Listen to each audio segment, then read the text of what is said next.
Fala galera do Descomplicando a Música, na aula de hoje a gente vai aprender o acorde substituto do dominante, também abreviado como sub-5. Ele costuma ser escrito com a palavra sub, depois a letra V, que é o número romano 5, e um 7 ainda para indicar que esse acorde tem o sétimo grau, tá? Ou seja, é um acorde dominante com sétima. Então eu sei que esse nome já pode assustar um pouco, poxa, acorde sub-5, né, substituto do dominante, o que é isso? Mas a gente vai ver aqui que o conceito ele é bem simples, tá? Então, antes de mais nada, a gente precisa relembrar o conceito de graus do campo harmônico e de dominante para entender do que a gente está falando aqui. Antes de lembrar, né, antes de pensar no substituto do dominante, vamos lembrar rapidinho aqui o conceito de dominante, que daí a ideia de substituir esse dominante por outro acorde vai ficar bem clara, tá? Então tá aparecendo na tela aqui o campo harmônico de Dó maior, usando tétrades, ou seja, usando 4 notas para cada um dos acordes, e com isso a gente pode ver que o quinto acorde desse campo harmônico é o acorde de Sol com sétima, certo?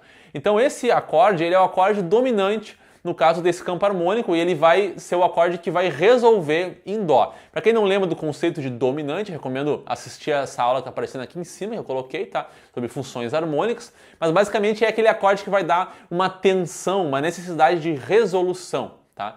E a tônica ali, no caso, o primeiro grau, que nesse caso aqui é o acorde de Dó maior, vai ser o acorde que vai resolver, vai trazer a tranquilidade daquela tensão que foi criada com o acorde dominante, tá? Então, falar de substitutos do dominante é dizer que a gente vai substituir em uma música o local onde está o acorde de Sol com sétima, né, que existe para resolver no acorde de Dó, a gente vai substituir ele por um outro acorde. Tá? E que acorde vai ser esse? Ele vai ser o acorde de Ré bemol com sétima. Tá? Então, por que isso? Por que a gente pode substituir o acorde de Sol com sétima pelo acorde de Ré bemol com sétima? Tá? Então vamos pensar nas notas de cada um desses acordes primeiro. Tá? Então, se a gente for comparar nota por nota de cada um desses acordes, a gente pode ver claramente que tem duas notas que são as mesmas ali para ambos, tá? Que nesse caso aqui são as notas Si e Fá. Essas duas notas Fá e Si, coincidentemente, é claro que não é uma coincidência aqui, né? São as notas que representam o trítono do acorde dominante de Sol com sétima. Então aqui eu vou pegar um violão para começar a mostrar isso na prática, né? Para a gente começar a entender a sonoridade que isso tem e por que a gente pode trocar um acorde por outro, por que isso vai funcionar. Então aqui se a gente for reparar no acorde de Sol com sétima, que tem esse formato aqui, a gente pode reparar nessa nota Fá e na nota Si. As duas estão presentes aqui no acorde, ó, são essas duas, né? Mesma coisa que aqui, ó. E justamente essa sonoridade aqui de um Si tocado junto com um Fá é que dá essa dissonância característica do acorde diminuto, é o intervalo do trítono. A nota Si está a 3 tons de distância da nota Fá, né? Elas estão 3 tons de distância uma da outra, e isso causa esse intervalo que é um intervalo com um choque, né, sonoro. Então essa necessidade aqui de sair dessa situação de tensa aqui, ela se resolve muito bem se eu caminhar do Si para o Dó, sair dessa nota aqui para essa, e se eu sair do Fá um semitom abaixo e para o Mi. Ó. Então imagina que eu faço as duas coisas, eu saio do Si para o Dó ao mesmo tempo em que eu saio do Fá para o Mi. Vai ficar assim, ó. Eu saio daqui para cá, que é justamente a troca do Sol com sétima para o Dó, porque o Dó ele é composto das notas, né, Dó e Mi. Dó e Mi fazem parte, né, da tríade de Dó ou da tétrade de Dó, né? Aqui no caso estou usando a tétrade, Dó maior com sétima maior. E aqui eu estava com o Sol maior com sétima menor, né? Então quando eu saio daqui para cá, dentro, algumas dessas notas, né, desses dois acordes, estão fazendo isso daqui, ó. Eu vou enfatizar um pouco mais aqui, ó, usando o Fá aqui na ponta, ó. Vai ficar mais claro ainda, ó. Né? Estão ouvindo essa sonoridade?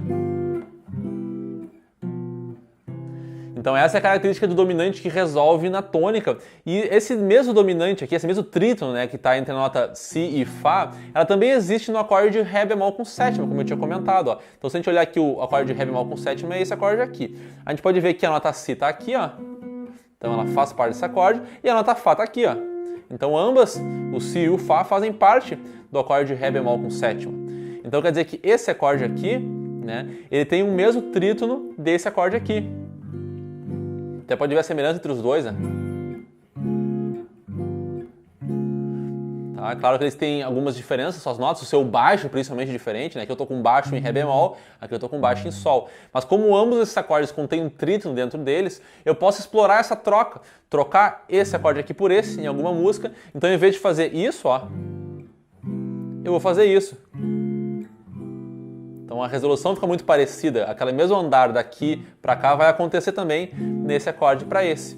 A maior diferença vai ficar mesmo na sonoridade do baixo, que antes estava caminhando daqui para cá, agora vai caminhar daqui para cá. Vai ter mais um cromatismo ali, né? Então vamos fazer uma cadência 2-5-1, né, clássica, como a gente já estudou em outros vídeos. Por exemplo, Ré menor, Sol, sétima e Dó. Né? Então se a gente faz...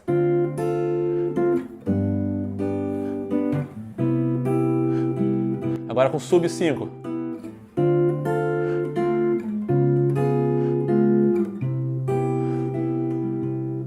Então é bacana, né, essa diferença.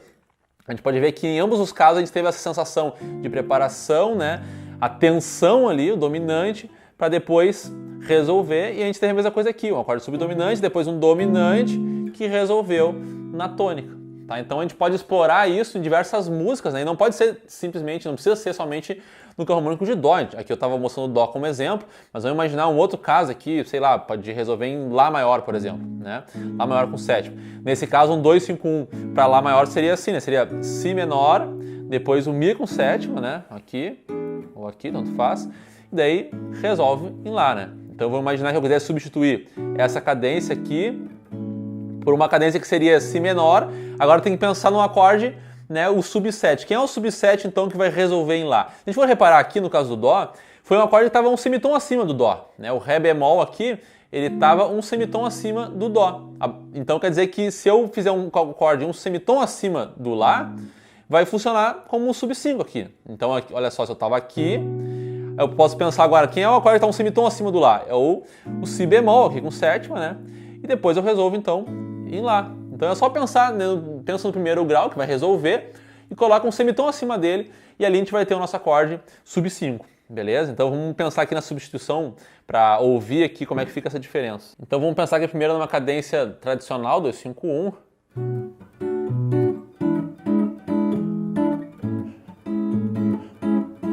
Agora sub 5.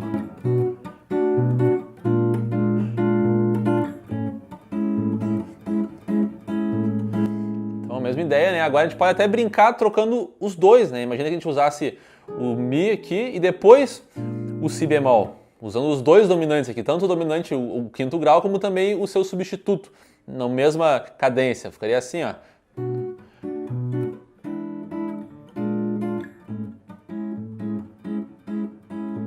Então fica bacana também essa variação de brincar com ambos, né? O acorde sub 5 ele é um pouco mais ousado, ele é um pouco mais... Ele tem um tempero maior aqui, né? Então por isso ele pode ser, eu quero justamente dar essa característica assim bem dominante para antes de resolver. Geralmente isso costuma ser feito no último momento ali antes de virar para o acorde de resolução, né? Então é bacana já estabelecer uma tensão aqui no acorde dominante, mas eu quero colocar um pouco mais de tensão ainda antes de resolver. Aí eu posso usar um sub 5 para daí então resolver, né? Já que ele é um pouco mais dissonante ainda, né? Ele tem algumas notas que nem fazem parte da escala tradicional aqui que gerou o campo harmônico, né? Aqui no caso de Lá, estou pensando aqui que o Lá é o primeiro grau. Então todos os acordes que eu estou tocando aqui, se eu fizer uma cadência 2-5-1 normal, né? O Si menor, o Mi com sétima e o próprio Lá, todos eles têm notas que fazem parte, né, da escala de Lá maior, que foi a escala que gerou esse campo harmônico, como a gente já aprendeu em outros vídeos. Então já o acorde sub 5, ele tem algumas notas que não fazem parte dessa escala, né? Ele tem aqui, por exemplo, né, o próprio Si bemol, que não faz parte da escala de Lá maior. Então nesse caso aqui a gente está caminhando, né, do Si para o Si bemol, para o Lá. O baixo está fazendo isso, né?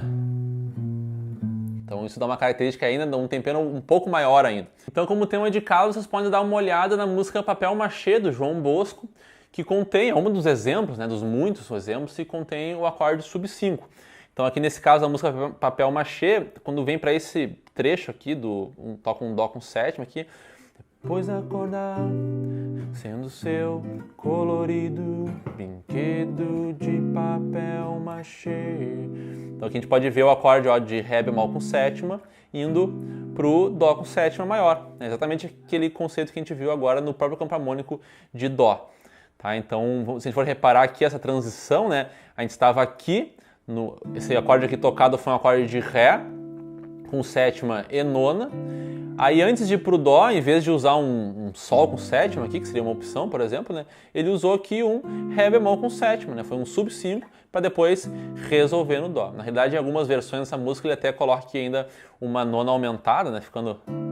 Quedo de papel machê. Mas a ideia, né, quando vocês verem alguns acordes assim, geralmente quando a gente for enxergar um acorde bemol com sétima e logo depois dele vem um acorde de primeiro grau, né, pode já pensar, poxa, isso aí tá com cara de ser um sub 5, tá? Então é só fazer uma análise um pouco mais aprofundada, eles vão reparar que de fato é um sub 5, não importa se tiver uma extensão como uma nona aumentada ou alguma outra, uma 13ª aumentada, por exemplo, costuma aparecer também bastante, os acordes sub 5, mas não deixa de ser um sub 5 da mesma forma, tá? O fato de ter extensões ou não.